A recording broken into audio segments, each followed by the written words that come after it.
ఈరోజు కళాకారులు గ్రామ గ్రామాల్లో తిరుక్కుంటా తెలంగాణ ఉద్యమంలో పనిచేసిన అమరులైన ప్రతి అమరుల కుటుంబాన్ని తట్టుతూ పాటలు పాడుతూ ఉన్నారు, ప్రజల్ని చైతన్యం చేస్తూ ఉన్నారు. మనం ఏమడుగుతా ఉన్నాం? మనం అనుకోవాల్సిన పరిస్థితుల దుస్థితిలో ఈరోజు ఎవరు పెట్టింది? ఈ రాజకీయ పార్టీలు కాదా? ఈ వ్యవస్థ కాదా? కాబట్టి గద్రన్న స్ఫూర్తితో, అమరవీరుల స్ఫూర్తితో మనం ఒక పార్టీ నిర్మాణం చేద్దాం. సుల్తాన్ యాదగిరి ఇక్కడే ఉన్నాడు, మా భాస్కర్ అన్న కూడా ఇక్కడే ఉన్నారు, ఇంకా మిగతా అందరూ ఉన్నారు.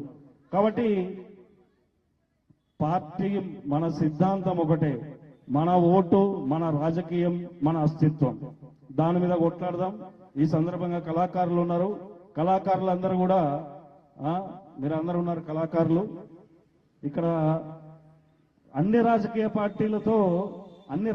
పార్టీల పనిచేసి మళ్ళీ ఇడికే వచ్చినాం మనం.